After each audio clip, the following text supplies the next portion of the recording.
All right, so yeah, we're here with Tank right now. And we just want to, we got a couple of questions. We definitely appreciate you donating to the our nonprofit, which is the Community Solutions Yes, no Project, and this is the show right here, Community Solutions Project. Where we speak about more solutions to our communities than the problems, because we believe that a lot of times when we speak the problems, it creates more problems in our community. And I think when we start the conversation on solutions, it's going to create more solutions for us. So, like I said, I want to thank you for pulling up on us. You know what I'm saying, No doubt, no definitely, doubt, bro. So we just want to know a little bit more about you for the people that don't know about you. All right, well, I'm from South Jamaica, Queens. 80s baby, you know what I mean? So that era kind of influenced the exposure that I had to different things. And I went the wrong route per se. I went the wrong route at an early age. Just being young and trying to figure it out, so to speak. And I ran into some roadblocks, incarceration, and norm, the statistical norm. As we all do. As we all do. Survival. Right. My last one was 10 years in Massachusetts. And I went through a lot of things out there as far as like development with just studying and just meeting different people, assessing, and at an age in my life when I was analytical about the whole process, like the people and where I wanted to be at in life, a lot more considerate. So as far as what, like finding like just where I wanted to be in life, where I seen myself, what type of position I wanted to be in life. Just at that point, I started being a little bit more considerate about it. Okay. I mean, and I don't know if it was a jail thing or if it was an age thing, but at some point I did come to a certain cognizance where I was like, yo, hold on, I need to be serious about this life thing. Yeah, because 10 years, that's a long time. That's a stretch. They call that a stretch. That's a whole decade. You know what I'm saying? That's a decade. And, I was caught up in a lot of things like, the gang lifestyle and all that. A lot of people know me for that. But the thing is that a lot of the system and the people that's in it will tell you like, yeah, once you're like that, it's a hard chain to break. But it's like once you're like that and you're caught up in that, and that cycle, it's hard to get out of. It definitely is. But they will tell you that it's impossible. Like, oh, this is what you're gonna do. Because of this, you're gonna be like this. Right. So that's where the challenge comes in that, because 9 to 1 is like, yeah, you'll be back, you'll be doing this. And I mean, so unless you, the recidivism rates. Right. So unless you take control of your life and be real aware about how you do things, what you want to do, then your chances to proving them wrong are slim to none. So what helped you? I'm saying, what helped you to pivot a little bit? Like, what helped you to pivot? Me and a brother last night was having a discussion about the change that occurs with becoming more aware, just knowledge. A lot of our people, a lot of us don't like to study. And there's one thing that I read by a dude named Yusuf Ben Yakinen. A lot of people heard of Yusuf Ben Yakinen, and I became like infatuated with his writings because he studied in every university all over the planet and devoted 80-90% of his life to like the awakening and just the awareness of our people. And he was pivotal when he made a remark, when I read one of his statements that said, the separation from a man and a slave is whether he know his history post-slavery, pre-slavery or post-slavery. And a lot of our brothers, they only know their history from slavery onward. So how are you supposed to have any reference to anything greater than yourself if you don't know it? You know what I mean? Absolutely. And I think once you become aware of that, like, yo, we were at one time the highest stratosphere of civilization. We occupied that. Kings and queens. Yeah, we occupied that slot. And you might hear it, but unless you know the details of how these kings rule, how these queens rule, then it seems like the only way your rulership, the only way you know how to rule is by the way that you've been ruled. That's a fact. You get what I'm saying? So when I read that statement from him, it forced me to go look into more of the ideas and concepts that our people left on the world instead of our concepts being so Europeanized by our oppressors. So I made a conscious effort to study these individuals and see how they thought, what they civilizations look like, and it opened the door in my mind to say, like, we could rewrite our narrative. Like, we don't have to be the byproduct of what we were designed to be. Absolutely. It's funny you say that too, because you know they say that humans are the only species that can change within a blink of a second, in a second, because you know some animals are tamed to do what these animals are tamed to do. Like birds can only fly, right? Right. You know, some animals can only, you know, swim. Fish can only swim. Right. But humans are the only mankind that can change their whole point of view, mindset, anything in the point of a second. You know what I'm saying? Absolutely. And a lot of times we don't do that because we think that, all right, we're from this environment, or we gotta stick like this, or we gotta. I'm always be like this. It's like this forever to the death. I get it. And that's the form. I believe that's a form of slavery. You know what I'm saying? Absolutely, absolutely. And even being, you know, around our era growing up, they had people that were studying, you know, God by His knowledge of self, and Yes. people was really hard on that at that time. And it was Right. like, you know, how important you think that was back then to the way it is now? Like, Well, what happened with that, you think? nothing is new underneath the sun, right? We could get a prophet tomorrow and he's not going to come and tell us nothing different than what the old prophet said, right? Nothing new is under the sun. So with the nation of gods and earths, what they did, and I'm a byproduct of some of their teachings and their walks of life as far as peace and civilization, but what they brought to the table was knowledge of self. And even in ancient Egypt, in the pyramids, at the top of the pyramids, what they wrote all around the walls was know thyself. I mean, it was so important for you to tune in with yourself, because the order of the world is God, man, woman, child. So you have abilities as a man to change the environment you live in, to raise your children, and I mean, design how your civilization is to be represented to the world with you, your women, and things of that nature.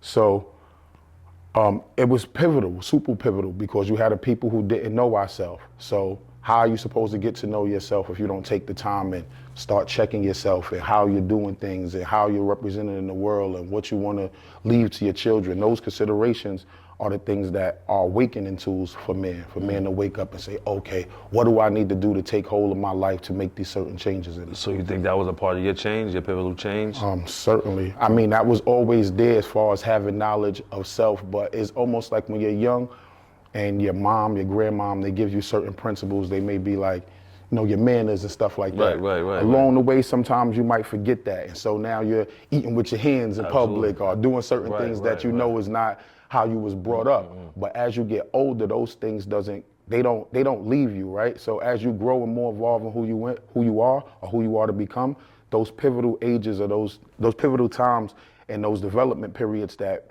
shaped you who you are, they come back. Absolutely. They come back, and that's the only thing that make you feel comfortable with yourself, is if you're living within those core values. And I think that's like a form of saying it's safe to be present. Being present, right? Being present, like, all right, now I can feel I'm here. I know where I'm at, right? I know I'm conscious. Right. Presence and consciousness, right? In every moment. Absolutely. In every moment. And yeah, so it's been a ride. It's been a ride with that in my personal life, with coming to awakening period. But then once you there, then it's like, all right, if I learn something, it's no gratification unless I could teach it, unless I could share it. You know what I mean? And I was gonna ask you that. So how did you get to where you at now? What are you doing now?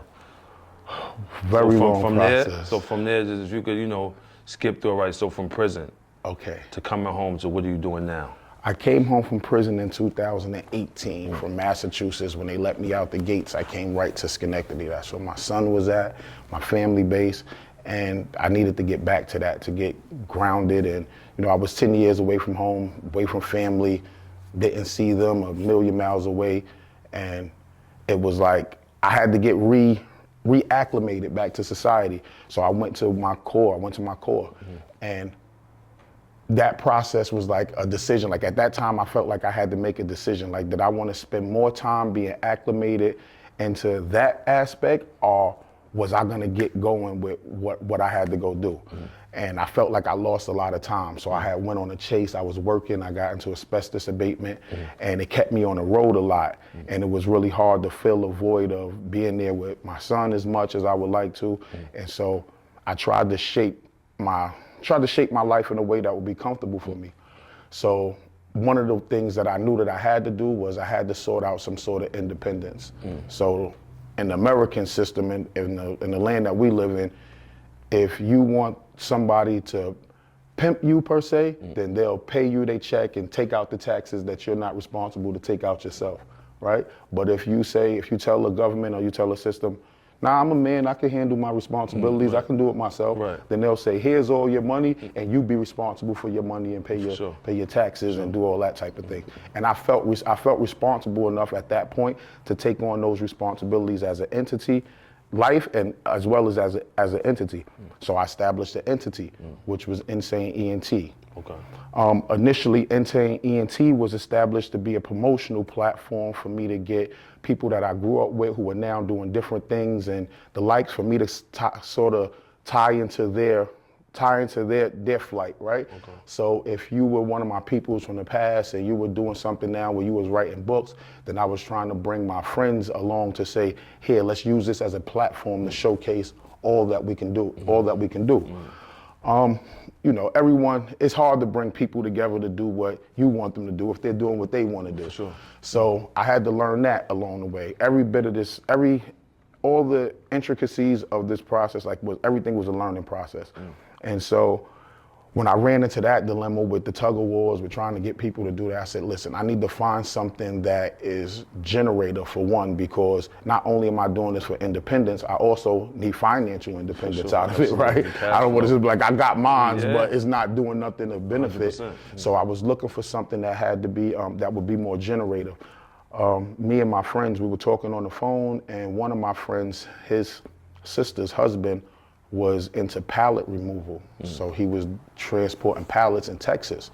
So we was talking about it, and I'm like, pallet removal, I think he had made like 80,000, 90,000 a year as a side job with moving pallets. Wow. Piqued my interest. So I'm like, yo, I'm on it. As soon as we got off the phone, all the jail time got me equipped to doing the due diligence when it comes down to research. A lot of people don't like to read or do the studious thing. Now all I need is a blunt, some solitude, and I'll get right in the box and go lock in. I mean, so I started doing my homework on the industry and what the pallets go for and where you can get them and what you can do with them. And it was such a broad range of what could be done that I was like, hold on, wait, let me tap into. So I found a buyer, 4840 Solutions, who had gave me an opportunity. They were giving me $195 a pallet. And you know, you pay your own taxes. I was so happy to have something that was coming in that I didn't really care about the price, because in my eyes, the pallets were free, right? Bigger picture. Yeah, the pallets were free. I had a pickup truck, I rent a trailer, and I transport them from point A to point B. So simple. $1.95 a pallet. So I'm going to get the pallets from these places, and at this time, I'm just chasing the pallets, but I'm building my brand because the people are seeing me constantly. I'll go there with my son. I mean, people in the neighborhood, they laugh, call us Sanford and Son, shit like that. I mean, but it was good. It was good because I was building a brand without consciously doing at a time, just moving. Sure. And as I built these different places, they begin to call me and say, Joe, we got 20 pallets over here. Can you come get them? Can you come get them? Then I learned the game is like they can't have these pallets on their site because they get fined for them. So it's like I'm doing them a favor by taking these pallets for free. Why not charge them? So now I charge them and sell the pallets.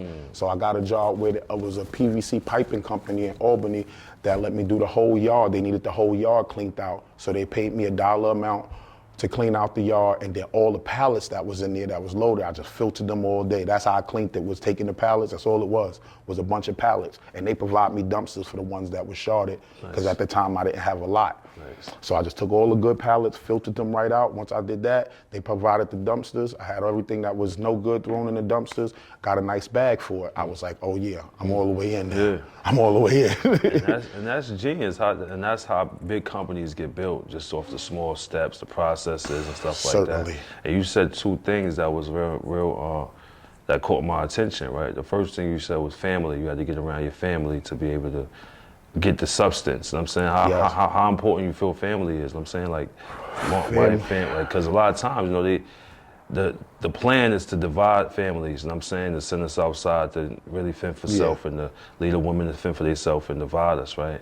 And I know back in the day, like go back to like the Elijah Muhammad's and them, right? He was big on building families. I'm saying because build families, you're able to think differently because now you know your wife gonna make sure you don't get in trouble or jam you up, say certain things. And family, you got a son to raise, right? Right. So how important is family? Family is super important. It's the impetus, is the driving force.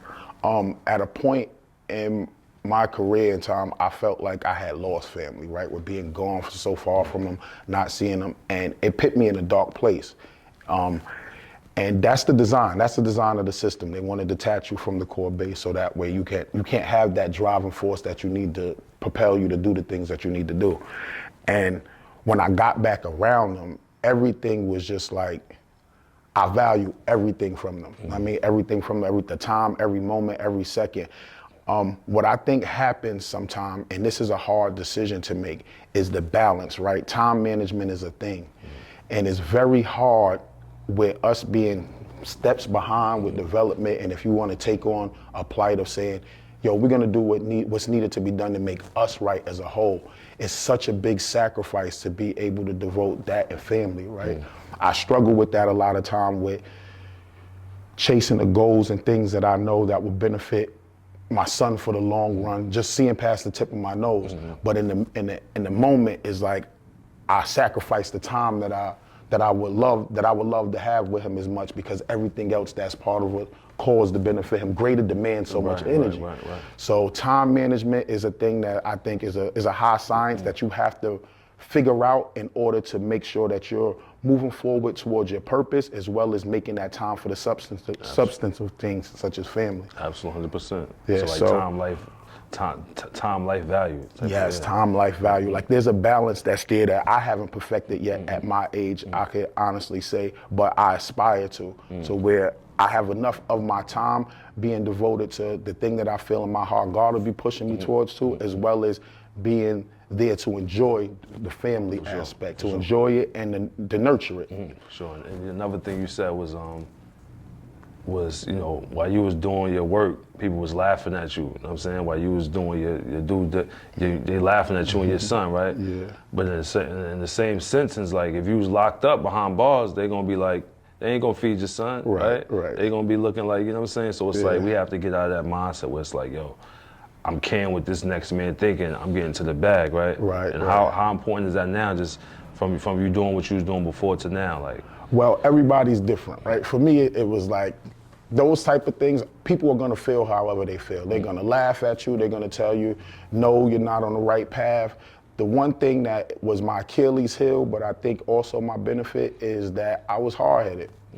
I was hard-headed. Like if you told me something that, yo, you're not gonna do this, I really wanna do it now. You know what I'm saying? So like with that type of drive, is like those things, they propel me. For some people, I can understand how it could beat them down or distract them, but those are the things that I need to keep going. Like if there's nobody in my crowd saying boo, then I don't got to go back and work harder. Right. You know That's the push. That's the drive. That's the push. The accolades is cool or whatever the case would be, but I don't even bask in those as so much as getting the job done because we're so far behind with so much to do that all of us, none of us should be walking around, what you doing, chilling? We got so much more to do than chilling. Absolutely. So every one of us that look like us should be out here with something to do. I don't care if you're making toilet paper, if you're making hats, 100%. if you're cutting hair, if you're 100%. stacking a pallet, if whatever it is, you got a job to do and you should be on it, and that's how I live. 100%. And this is, this platform is for that. This platform is to link and build a directory of African American entrepreneurs, right? Yeah, definitely. So we could be able to tap in and build like our own network. So in the day you may need somebody, like my son reached out to you to get the pallets. We have a lot. We have a community solutions garden. We're gonna build a garden. It's an art park pretty much. We'll be out there helping. Absolutely. And like I said, we appreciate the donation. And you never know, like when you're doing stuff pure, you just link. That's how we met. I'm like, I ain't feel like doing all that. I said, let me just do it because it's the passion they want to do. So sometimes we have to put our pride or whatever the case we got going on to the side and go with our heart. You know what I'm saying? Absolutely. So like I said, we met you yesterday, and you know what I'm saying, and today we had a platform. So what we do is a spin. We do an interview now, then we do a day in the life. So if you want to explain the other establishments you got going on. Oh, okay. So yeah. The pallet situation kind of led to, it took its shape. I got a vendor that ended up paying me cash for pallets at $3, and then I end up getting a vendor that ships gas canisters. So what he uses the pallets for, they use the pallets for, is they encase these canisters on the 18-wheelers to ship the load of gas canisters, and they pay me $1 amount per pallet, which is, I don't put on the thing, but it's a good enough amount for me to say it's the best amount that I've been paid so far. And they have a demand of between $600 and $1,200 a month. So when that happened, it was like, all right, why am I going back to work? Right? Asbestos out the window. They were giving me $70 an hour, but what I would tell all my coworkers is that if someone's giving you $70 an hour, they gotta be getting $700 or $7,000. Gotta be worth more. It gotta be worth more. So the process is only positioning yourself to get that bag. And that fueled me to say, okay, $70 an hour, great. Yes, I can make a career out of this, but nah, I'm all right. I'm out. I'm gonna go do the pallets, right? And I'm gonna go hire people so I can help. Dream. Yes, absolutely. The independence and the pursuit of being able to say, building us. All right? So here, now somebody else could get a job where I can pay them X amount. This person could get a job for driving. The base amount is enough for me to be able to say, you're employed, my taxes are paid, and I can get a little bit to live off of. That took motion. So I booked a lot to where we would store our pallets and ship them out per month, with trailers and pickup trucks. And then the place where I got the lot from, I had a friend of mine who was in a motorcycle club. And he spoke highly of me to his president of the motorcycle club. Shout out to Wide Body out of Pennsylvania, Black Motorcycle Club, real official. We gotta pull up on you too. Yeah, we'll pull up on you. So he spoke highly about me to them, and they were like, well, we want to start a New York chapter. And he sounds like the type of individual that'll be able to do that. So they called me, my lady friend at the time, out, and they they interviewed us and rolled it out for us, fed us, and showed all type of love, and was like, yo, we want you to spearhead, we want you to be the president of our New York chapter. So we took the pursuit. Everything didn't work out how it was a plan to work out, but they still our peoples. And we took the route of privatization. So we said, okay, we're still gonna do the club thing, but I'm not really big into motorcycles, right? So I said, all right, we're gonna jazzy it up. I mean, we ain't gonna do the motorcycle jackets. We're gonna go do the varsity jackets. So definitely tap in with Pender with our varsity jackets. They'll be out exclusively soon. And I was like, yo, we could brand something that recreationally can be cool, but we also can have substance to it where we can attach committees to address issues in our community that we have problems with. If there's a problem, then we could be able to come at a table where we all have a common concern at and say, yo, what's the solutions? And have an order where we can decipher, okay, what needs to be done, identify the problem, what do we want to happen, what's a possible solution to each problem, try each step, what work, keep, what don't work, throw away. And with that, we could at least begin the process of solving the issues within our community without complaining about people doing it, without asking for anyone to do it, and taking back our righteous spot. Absolutely, and that thought part, that seed was planted where? What was that seed planted? What's that? For the community organization, where was that seed planted? Well, it was planted from Nation of Gods and Earth, a care and concern for my community. Just my walks with loving the neighborhoods that I've lived in, that I've been from, despite, and yeah, that's where the seed was rooted at. I think it was just rooted in growing up in a neighborhood where I had people who loved me, people who respected me, that I learned things from, that stuck with me for my whole life. And, the admiration for that made me like, I have to give that back. And if I can give it back to communities that look like me in need of it, then I feel a duty to. Absolutely. And then do you have any other teammates that linked with you with this movement? Oh, yes. Man, we have the names are endless. I have to give it up to my vice president, Banks Merck from Connecticut, stand-up brother. He's been pivotal and helped bringing everything together. Omar McKenzie out of Schenectady, he's helped lay the framework for us to filter in our members. Rexy, Reese from MBB, he's a rock star. He's just joined with us for the next year. He'll be on deck with just creative content, throwing events, unsigned artists at 1302 Lower Broadway, Pender, that's the establishment. And yeah, the brothers, it's just been endless support. I mean, my lady Lois, I gotta give it up to her. She's been wild supportive with helping us get from the ground up with everything. Who else? Frankie, bartender, who's just came and brought all type of creative ideas to the table. Wolf, I gotta give it up. Wolf energy is like, it fuels the club to where sometimes he's going when the music isn't even going. You know what I mean? But yeah, I mean, I love my family, I love my team, and they've been wild supportive. And what we building, I just can feel it in my bones that is gonna be a great thing, and I'm real excited. That's it. So where do you see yourself in the next 4 years right now? What's the goals Next for the 4 next 4 years, the next 4 few years, Let's next say few years. yeah. Okay, few years. We have some things lined up out for about the next 5 years, but I'll say we definitely will have Pender rules, fully functioning autopilot committees lined up where we have events going on, recreational as well as social platforms where we can come and bring our issues, and where it's a staple in the community where people know to come. I mean, like Southside, we had places where we just met, like Tony's every day after school. That was the headquarters, or South 105th and South, in Remington or South Road and stuff. Then like we met up every day there, where after school, where we had our politics. Well, as grown people and as people that live in the same type of communities, that's what I want to establish, a place where we can come indoors and bring the real issues and social concerns there and address them and be effective with solving them as well. Sure. So what's the biggest, let's say the biggest hurdle you got to jump over right now with that? The biggest hurdle right now is privatization. A lot of our people are they don't take the necessary process when it comes down to having the type of establishment. Like, it's more than just you paying rent, right? You got to get certificates of different things. So we had a moment where we had to go get all of our certificates. Shout out to the mayor in Schenectady. And I mean, that we had to go get all our certificates and everything right, and everything worked out for us. But our people, we need them to tap into membership, like the exclusivity of it, privatization. So what's the name of the club? So pretty much it's a club, it's a social club? Yes, it's a private social club. The name of the club is Pender Rules. That's Swahili for love. So Pender Rules Private Social Network, 1302 Lower Broadway. Come tap in, get your memberships, fill out your application, so that way you can come and be a part of, bring your ideas, and have access to all exclusive events we're doing. Because at some point we're not gonna be filtering, we're gonna have our membership locked in, and whoever is not a part of is not gonna be able to be a part of.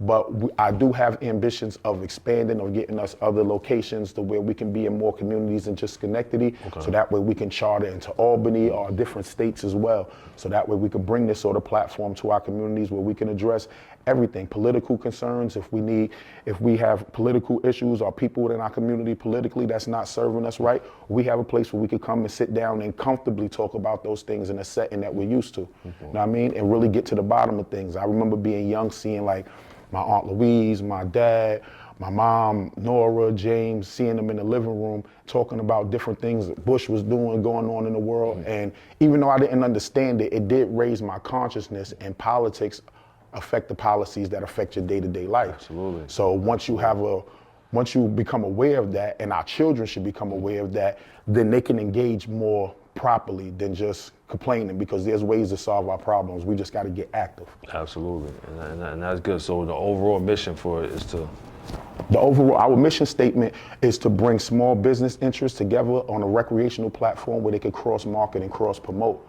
But since we have a platform to be able to address community issues, and we are a social club, then our agenda is as well, just as much recreational as it is social. So we come out and party and you can have a good time, but during hours when it's not that, 11 to 7, Monday through Friday, that's when we're there. And I want it to be a haven where we come and we bring our ideas and our social concerns and solve the issues that we see need to be solved in our communities. For sure. So we want to bring that 1.3 trillion back into our communities, to keep it in our communities. Yes. Products, if we have platforms, we showcase some products. So we have events to where if you have a new product that you want to get out, brand it to just get to the people, then bring it and come to one of our events and let it be known and market yourself. And people there, everyone's business savvy or business involved in some sort of way, will try to get it on their platforms to help spread your brand, and you do the same and vice versa. And that's how we get our brands out into the communities that want to support us. That's dope what you're doing, brother. That's dope. And I pray, you know what I'm saying, that mission evolves tenfold. You know what I'm saying? You hit every community. I pray you go global. Yes, on all thank you. streets. You know what I'm Thank saying? you. All Absolutely, street global, you know what all I'm saying? streets global. We go global. Yes, I love sir. it. And so let me ask you something. So how can we assist you with what you're doing? You know what I'm saying?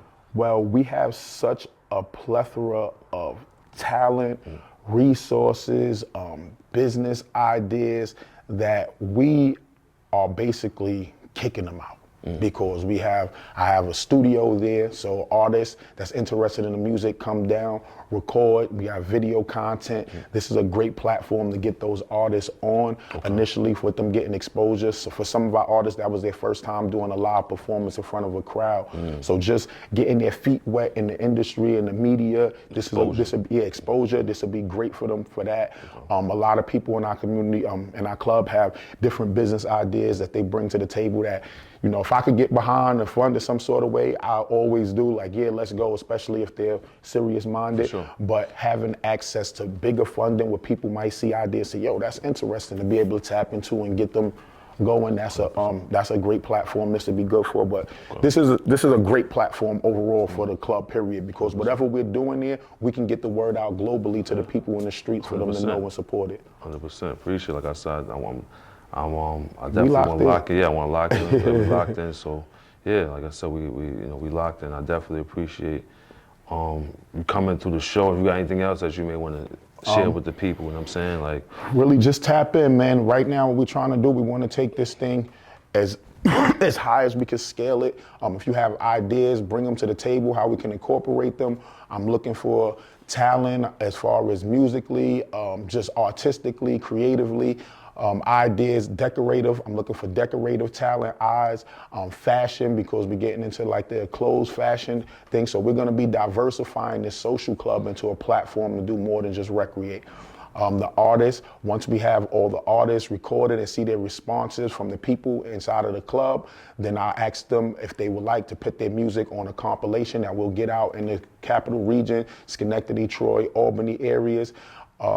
And if it's a good response, then we'll take the club on tour with the artists to get them to go wherever they can perform, and whoever allowed them to perform, we'll go on tour with the club, with the artists, and get them some exposure that they need and some experience to help them in their careers.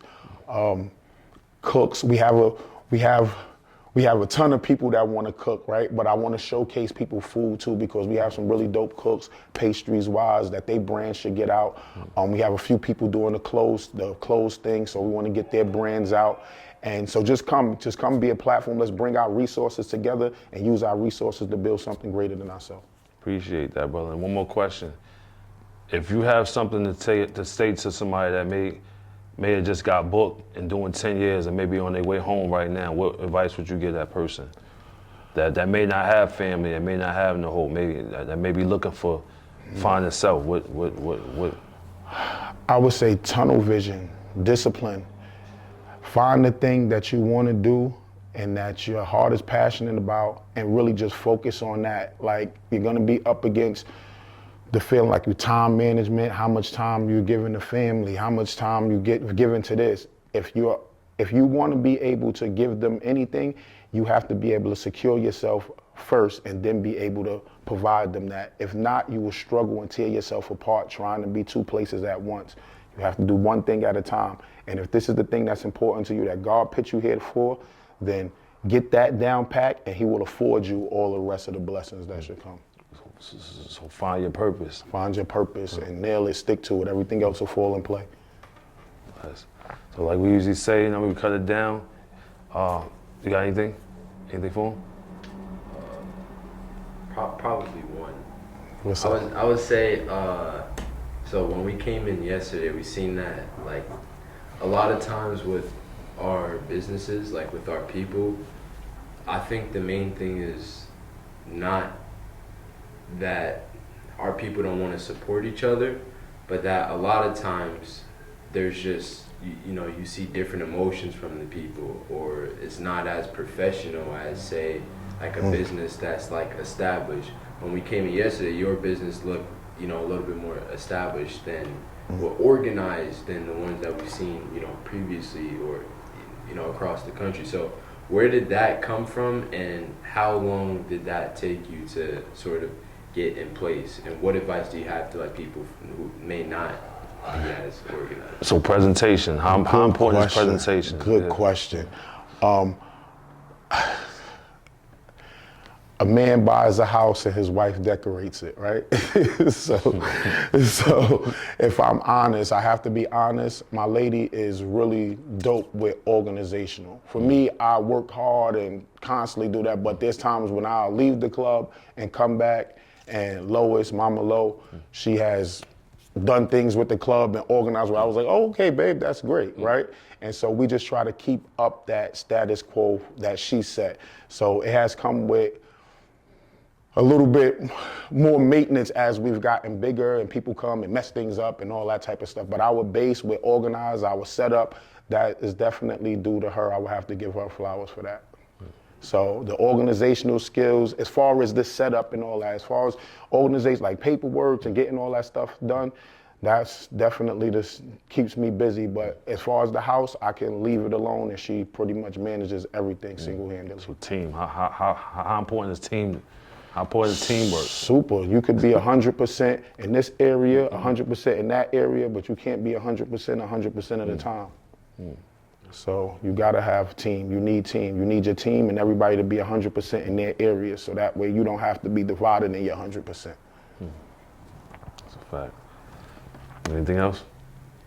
So we appreciate that, brother. Teamwork, and like I said, we plan to definitely work with you guys. Yes. What is it? Pender rules. Pender rules. Yeah, Pender rules. It's Swahili for love. Pender rules. Love. Yes. Always love. You know what I'm saying? Like I said, what we usually say is, they got Wall Street, we got all streets. Yeah, you know what I'm saying? that's a fact. What it is. That's what we I doing like here. that. So make sure you tap in with them, Pender rules, pull up on them. You got the social club. Yes. Make sure you get your membership. And how much is memberships? $40 a month. Membership is $40 a month. Starting in March, we'll be giving out the membership cards. We'll have holes on the punch for your membership, your payments, your name and date, and the jackets will be coming shortly thereafter, in March definitely. How much are the jackets? And what does the membership come with? The membership comes with free entry into our exclusive events, which right now we're throwing 4 every week. Thursday, Friday it's 2, and then Saturday's an event. So Thursdays from 8 to 1, then Fridays from 8 to 1, and then 2 to 6, and then Saturdays from 2 to 6. The 2 to 6 shifts are members only. Okay. And is there a screening process or something like that for membership? Yes, you come down. It's a brief interview. Usually, I want to get people just within the community that want to be active, right? I don't really want to discriminate too much as far as like who can and who can't, because that can get kind of topsy-turvy. I just want the people to come out and show respect and be active and respect our rules and protocols of the club, so that way we don't have to kick anybody out, and just do good. The platform is to do good, to network, and to contribute good to our community. So if you can do that and be respectful, then we can work together. Yeah. So Pend the rules, man. Yes. Bring that love. Yes, tap in. Yes. Appreciate you, brother. Yo, appreciate you, brother. Official. Yes.